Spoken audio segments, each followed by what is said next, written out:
Hello everyone, it's a pleasure talking to you again. Today we're going to start our weekly meetings with our first online lesson talking about globalization. Okay, here's our plan for today. We're going to do the reading, A Global Culture. You'll find the text in your students' books, page 73.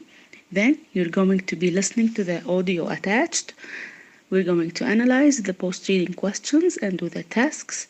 The last one is yours, doing the worksheet requirements. You'll find it in المرشد في خانة الوظائف.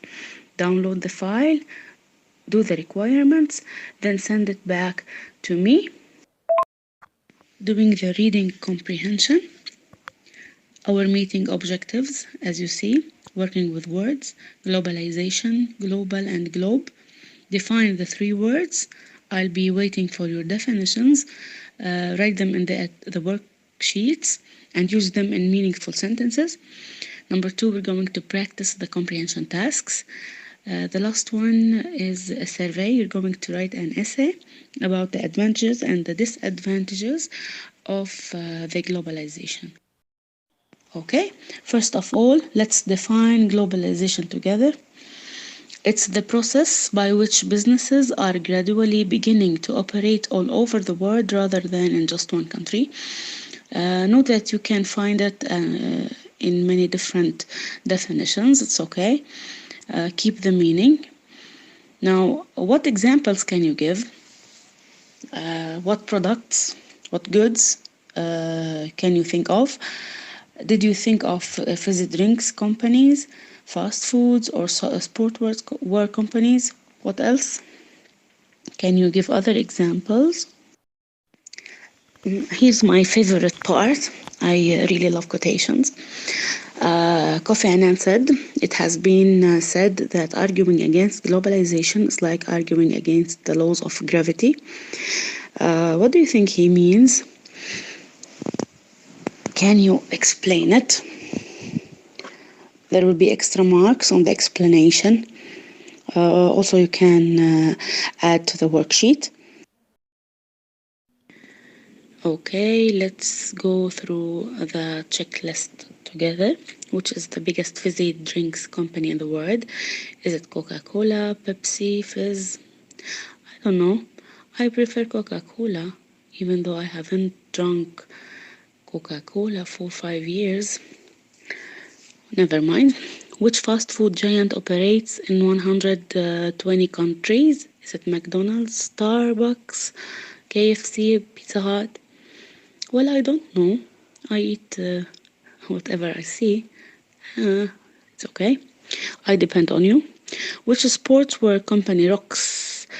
Is it Nike, Adidas, Reebok, or Puma? Which filmmaking company is the best? I'll count on you also here. Our timeline says we're going to listen and then read. We're going to pay attention to the new vocabulary, find 10 new words and use them in meaningful sentences. Attach them to the worksheet you will find in Al-Murshid. Answer the questions. I need to see the answers later. I'll give you till next Thursday, the 2nd of April, fine? Now get started. I recorded the lesson for you. You can find it attached. Read it carefully. I mean it. Read it carefully. It's very interesting. You will be asked to answer many questions on it. 3. Exercise 2. Read the text. Then complete the table with notes. Use the information in the text and your own ideas. A global culture. Which is the biggest fizzy drinks company in the world? Which fast food giant operates in 120 countries? Can you name the most successful sportswear company in the world? You can probably guess the answers to these questions wherever you live. These names are part of a global culture that exists in almost every country in the world. They are all examples of globalization. Globalization is the system in which the same products are sold throughout the world by huge multinational companies. Everybody wears the same trainers, eats the same fast food, drinks the same drinks, and watches the same programs on television. Supporters of globalization say that people prefer something from the other side of the world to something local. Globalization is seen as a threat by increasing numbers of people. They feel that globalization is growing because consumers are not given a choice. They worry about the effect globalization will have on the culture of individual countries, cities, and towns. One of the heroes of the anti-globalization movement is the French sheep farmer, José Bové, who makes Roquefort cheese. When the USA increased the tax on Roquefort, he couldn't put up with the situation anymore. So he came up with the idea of attacking the local American fast food restaurant. With a group of other farmers, he crashed into the restaurant with a bulldozer. He was arrested by the police, and then he was sentenced to 3 months in prison. As a consequence, he became an even bigger hero to his supporters. The attack, Bové explained, was not just an attack on fast food restaurants.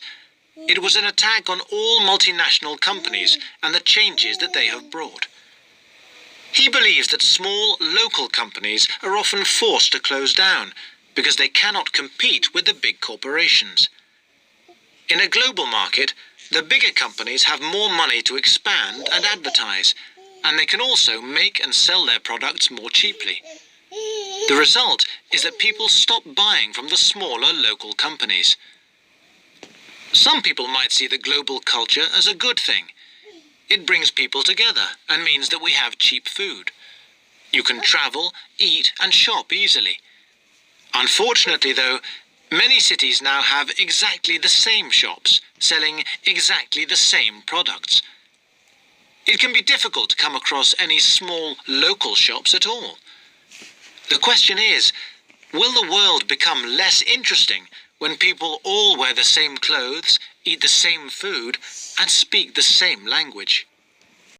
Post-reading questions are going to be something different this time. I'm not going to do them with you. We're going to discuss them later, maybe on Thursday. Now, list 4 points that are for the advantages of the globalization, another 4 for the disadvantages. You can use information of the text and you can use your ideas also. Define the word brand, then think of examples. Use the dictionary, Google it, whatever. Is your country globalized, local, or both? I need you to explain your answers. And thank you all for listening. No, I miss you all. We're going to meet soon, inshallah. This is going to pass.